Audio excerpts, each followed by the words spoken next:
Hi hello ನಮಸ್ತೆ. ಬನ್ನಿ ಇವತ್ತೊಂದು ಮದುವೆಗೆ ಹೋಗೋಣ. ಇವ್ರದ್ದಂತೂ ಅಲ್ಲ, ಇವ್ರದ್ದು ಯಾರ್ದು ಅಲ್ಲ, ತುಳುನಾಡಿನ ಒಂದು ವಿಭಿನ್ನ ಮದುವೆಗೆ ಹೋಗೋಣ ಬನ್ನಿ. ಭಾರತೀಯ ಸಂಸ್ಕೃತಿಯಲ್ಲಿ ಪ್ರಕೃತಿಯ ಪ್ರತಿಯೊಂದು ಅಂಶವೂ ದೇವರ ರೂಪವೇ. ಮರಗಳು, ಗಿಡಗಳು, ನದಿಗಳು ಇವೆಲ್ಲವೂ ದೈವಿಕ ಶಕ್ತಿಯ ಪ್ರತೀಕಗಳು. ಬನ್ನಿ ಅಶ್ವತ್ಥ ಮರದ ಮದುವೆಗೆ ಹೋಗೋಣ. ಅಶ್ವತ್ಥ ಮರವನ್ನು ಬೋಧಿ ವೃಕ್ಷ ಅಂತ ಕೂಡ ಕರೀತಾರೆ. ಈ ಮರದಲ್ಲಿ ತ್ರಿಮೂರ್ತಿಗಳ ವಾಸ ಇದೆ ಅನ್ನೋ ನಂಬಿಕೆ ಇದೆ.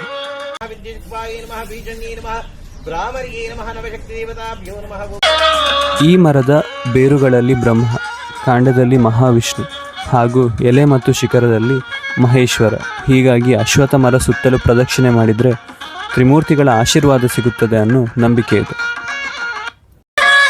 ಅಶ್ವತ್ಥ ಮರ ದುಷ್ಟಶಕ್ತಿಗಳ ತಾಣ ಆಗಬಾರ್ದು ಎಂದು ಅದಕ್ಕೆ ಉಪನಯನ ಸಂಸ್ಕಾರ ಹಾಗೂ ವಿವಾಹ ಸಂಸ್ಕಾರ ಮಾಡಿ ಅದನ್ನು ಪೂಜೆಗೆ ಅರ್ಹವಾಗುವಂತೆ ಮಾಡ್ತಾರೆ. ನಾರಾಯಣ ದೇವರ ವಿಶೇಷವಾಗಿರತಕ್ಕಂತಹ ಪ್ರತಿಷ್ಠಾ ಉಪನಯನ ವಿವಾಹ ಮಹೋತ್ಸವದ ಕಾರ್ಯದಲ್ಲಿ ನಾವೆಲ್ಲ ಒಟ್ಟು ಸೇರಿದ್ದೇವೆ. ನಾಗದೇವರನ್ನು ಶರದೀಂದಿ ಸರ್ಪಾಹ ಅಂತ ಕರೀತಾರೆ. ಅಂದರೆ ವಿಶೇಷವಾಗಿ ತಮ್ಮ ದೇಹವನ್ನು ತೆವಳುಕೊಂಡು ಹೋಗುವಂತಹ ಒಂದು ಸರೀಸೃಪದನ್ನು ಸರ್ಪ ಅಂತ ಹೇಳಿ ಕರೀತಾರೆ. ನಾಗಬನದ ರಕ್ಷಣೆಯನ್ನು ಮಾಡಬೇಕು, ಅರಣ್ಯದ ರಕ್ಷಣೆಯನ್ನು ಮಾಡಬೇಕು, ಅದರ ಜೊತೆಗೆ ಪ್ರಕೃತಿಯ ಮಡಿಲಿನಲ್ಲಿ ನಾಗನನ್ನು ಆರಾಧನೆ ಮಾಡಬೇಕು. ಹೇಗೆ ಆರಾಧನೆ ಕೇಳಿದ್ರೆ, ನಮ್ಮ ಆರಾಧನೆ ಪ್ರಕೃತಿಗೆ ಪೂರಕವಾಗಿರಬೇಕು, ಪ್ರಕೃತಿಗೆ ಮಾರಕವಾಗಿರಬಾರದು.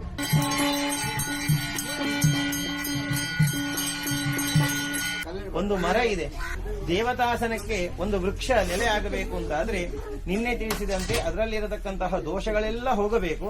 ದೋಷಾತಿ ದೂರನಾಗಿರತಕ್ಕಂತಹ ಭಗವಂತ ಅದರಲ್ಲಿ ಬಂದು ನೆಲೆಯಾಗಬೇಕು. ಆವಾಗ ಅದು ನೆಮ್ಮದಿಯ ತಾಣವಾಗ್ತದೆ. ಈ ಅಶ್ವತ್ಥ ಉಪನಯನಾದಿ ಸಂಸ್ಕಾರ, ವಿವಾಹ ಮಹೋತ್ಸವಾದಿಗಳು ಒಳ್ಳೆ ರೀತಿಯಲ್ಲಿ ನಡೆದು ಲಕ್ಷ್ಮೀನಾರಾಯಣರನ್ನು ವಿವಾಹ ದಂಪತಿಗಳಾಗಿ ಕಂಡವರ ಜೀವನ ಮಂಗಳಮಯವಾಗ್ತದೆ. ಲಕ್ಷ್ಮೀನಾರಾಯಣರ ವಿವಾಹ ಮಹೋತ್ಸವ ಅಶ್ವತ್ಥ ಹಾಗೂ ತುಳಸಿಯ ಮೂಲಕವಾಗಿ ನಡಿಲಿಕ್ಕಿದೆ.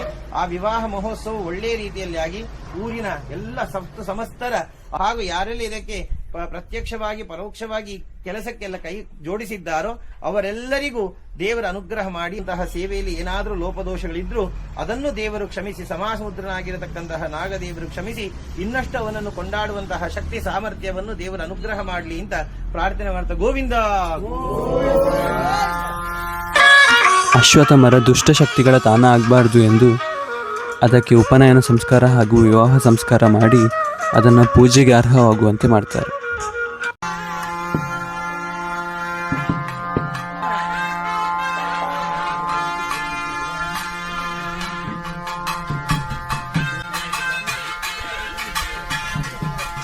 ಇದರಲ್ಲಿ 3 ಪ್ರಭೇದಗಳು: ಶೈವ, ಶಾಕ್ತ ಮತ್ತು ವೈಷ್ಣವ. ಶೈವ ಹೇಳಿದರೆ ಈಶ್ವರನ ಸನ್ನಿಧಾನದಲ್ಲಿರುವಂತಹ ಅಶ್ವತ್ಥ.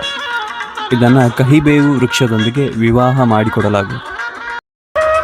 ಇನ್ನೊಂದು ವೈಷ್ಣವ. ವೈಷ್ಣವ ಹೇಳಿದರೆ ವಿಷ್ಣುವಿನ ಸನ್ನಿಧಾನದಲ್ಲಿರುವಂತಹ ಅಶ್ವತ್ಥ. ಇದನ್ನು ತುಳಸಿಯೊಂದಿಗೆ ವಿವಾಹ ಮಾಡಿಕೊಡಲಾಗುವುದು. ಹಾಗೂ ಬ್ರಹ್ಮನ ಸನ್ನಿಧಾನದಲ್ಲಿರುವಂತಹ ಅಶ್ವತ್ಥ. ಇದನ್ನು ನೆಲ್ಲಿ ಗಿಡದೊಂದಿಗೆ ವಿವಾಹ ಮಾಡಿಕೊಡಲಾಗುವುದು. ಇವತ್ತು ನಾವು ನೋಡ್ತಿರುವುದು ಅಶ್ವತ್ಥ ಮರದೊಂದಿಗೆ ತುಳಸಿ ವಿವಾಹ.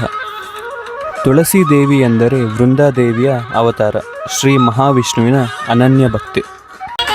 ಶಾಸ್ತ್ರಗಳ ಪ್ರಕಾರ ಅಶ್ವತ್ಥ ಮರದಲ್ಲಿ ವಿಷ್ಣುವಿನ ಸಾನ್ನಿಧ್ಯವಿದೆ. ತುಳಸಿ ದೇವಿ ವಿಷ್ಣುವಿನ ಪ್ರಿಯ ಪತ್ನಿ. ಆದ್ದರಿಂದ ವಿಷ್ಣು ಮತ್ತು ತುಳಸಿಯ ದೈವಿಕ ಸಂಗಮವನ್ನು ಸೂಚಿಸಲು ಅಶ್ವತ್ಥ ಮರ ಮತ್ತು ತುಳಸಿ ಗಿಡದ ವಿವಾಹ ಮಾಡಿಕೊಡಲಾಗುತ್ತದೆ.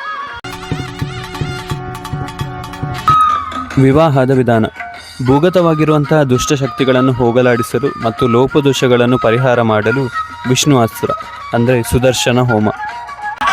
ದೇವರ ಅನುಷ್ಠಾನ ಸಿದ್ಧಿಯಾಗಬೇಕಾದ್ರೆ ಅದಕ್ಕೆ ಒಳ್ಳೆ ಆಸನ ಬೇಕು. ಅದಕ್ಕಾಗಿ ವಾಸ್ತುಪುರುಷನ ರಚನೆ ಮಾಡಿ ವಾಸ್ತು ಪೂಜೆ. ಈ ಅಶ್ವತ್ಥ ಮರ ವಾಸುಕಿ ನಾಗಯಕ್ಷಿ ಸನ್ನಿಧಾನದಲ್ಲಿರುವ ಕಾರಣ ಮೊದಲಿಗೆ ನಾಗದೇವರಿಗೆ ಆಶ್ಲೇಷ ಪೂಜೆ ಮತ್ತು ತನು ಸೇವೆ ಹಾಗೂ ಕಳಶಾಭಿಷೇಕ. ಮೊದಲು ಅಶ್ವತ್ಥ ಕಟ್ಟೆಯನ್ನು ಶುದ್ಧಿಗೊಳಿಸಿ ರಂಗೋಲಿ ಮತ್ತು ಹೂಗಳಿಂದ ಅಲಂಕರಿಸಲಾಗುತ್ತದೆ. ತುಳಸಿ ಗಿಡವನ್ನು ಹೂ ಹಾರ ಜೊತೆ ಅಲಂಕರಿಸಲಾಗುತ್ತದೆ. ಅಶ್ವತ್ಥ ಮರವನ್ನು ವರನಾಗಿ ಸಜ್ಜುಗೊಳಿಸಿ ವಸ್ತ್ರ, ಚಂದನ, ಕುಂಕುಮ ಹಚ್ಚಲಾಗುತ್ತದೆ. ನಂತರ ಮಂತ್ರ ಪಠನೆ ಮಾಡುತ್ತಾ ಕಂಕಣ ಧಾರಣೆ ಮಾಡುತ್ತಾರೆ. ತುಳಸಿಗೆ ತಾಳಿ ಕಟ್ಟಲಾಗುತ್ತದೆ.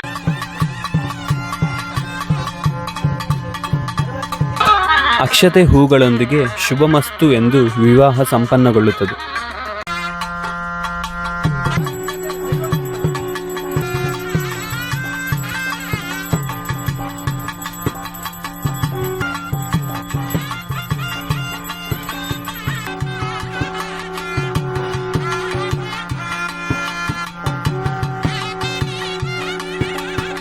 ಮಲ್ಪುನ ಯೋಗ ರೇವಂಡ ದಾನ್ಯ ನಮ್ಮಲ್ಲಿ ಒಂಜಿ ಗಿಡನ ಪಾಸತ್ತದು ಒಲ್ಲೊಲ್ಲ ನಮಕ್ಕೆ ಎಂಡ್ದು ಕಡೆಗೆ ಈ ಜಾಗ ಬತ್ತ ನಮ್ಮ ನಾಡಿಯ ನಾ ಕಾಲಿ ನಡ್ಡ ಅಂಡ ಅವೇನಂತ ನಮ್ಮ ಆರೈಕೆ ಪುರ ಮಲ್ತ ಕಡೆಕ್ ಅವು ಪೂಜೆ ಪುರ ಮೈತ ಮಲ್ಪುನಂಚಿನ ಯೋಗ ನಂಗೆ ಸಿಕ್ಕಂಡು ಈ ಜಾಗ ನಂಗೆ ಅಶ್ವತ್ಥ ಮರಕ ವೃಕ್ಷ ರಾಜ ಅಂತ ಪುದರ್ ಉಂಟು ಅಂಚಿನ ಆ ಅಶ್ವತ್ಥ ಮರಕ ಆ ಪ್ರತಿಷ್ಠಾಪನದ ಪೂಜೆ ಪುನಸ್ಕಾರ ಪುರ ಮಲ್ಪಿನಿತ್ತ ಪರಿಪೂರ್ಣ ಫಲನ ನಂಗೆ ದೇವಿಯರಿಗೆ ಕೊರ್ಪೇರಿಗೆ ಈ ಕೆರೆಲ ಪೊರ್ಲುಡ್ ಅಭಿವೃದ್ಧಿ ಆದ ನಮ್ಮ 25ನೇ ವರ್ಷದ ಕಾರ್ಯಕ್ರಮ ವಿಜೃಂಭಣೆ ಆಪಿಲಕ್ಕ ಐಕ ಬೋಡಾಯನ ಈ ಜಾಗದ ದೇವಿಯರ ನಗಲು ಕುಲ ದೇವಿಯರ ನಗಲು ಗ್ರಾಮ ದೇವಿಯರು ಧರ್ಮ ದೇವಿಯರ ನಗಲು ಪೂರ ಅನುಗ್ರಹ ಮಲ್ತಂದು ನಾ ಭೂತೋ ನಾ ಭವಿಷ್ಯತ್ ಬಂದಿಲಕ್ಕ ಈ ಜಾಗ ಬೆಳಗುಲಕ್ಕ ಆ ದೇವಿಯರ ನಗಲು ಮಾತ ಅನುಗ್ರಹ ಮಲ್ತು ನಡಪುಡು ಕೊರಡು ಬಣಂದು ಪರಮಾನುಗ್ರಹ ಮಲ್ತು ನಂಗೆ ನಡಪುಡೋಡು ಬಣಂದು ದೇವರ ಪ್ರಾರ್ಥನೆ ಮಲ್ಕೊಂಡೆ. ಗೋವಿಂದಾನಿ ಗೋವಿಂದ. ಅಶ್ವತ್ಥ ಪ್ರದಕ್ಷಿಣೆಯ ಮಹಿಮೆ. ಪ್ರತಿ ಶನಿವಾರ ಅಥವಾ ಅಮಾವಾಸ್ಯೆಯ ದಿನ ಅಶ್ವತ್ಥ ಮರಕ್ಕೆ ಪ್ರದಕ್ಷಿಣೆ ಮಾಡ್ತಾರೆ.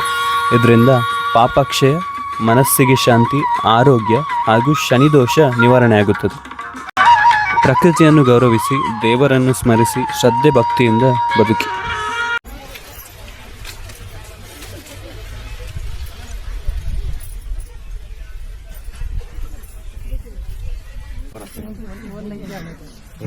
मेरा लाग तुले राइट पूरा परफेक्शन ये तो मुझे नहीं बरड मारे बकार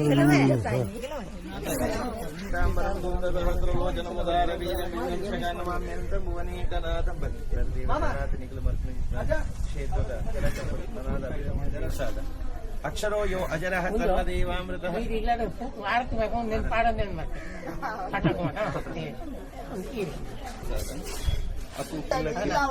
ನಾಗದೇವಿ ಮಾತು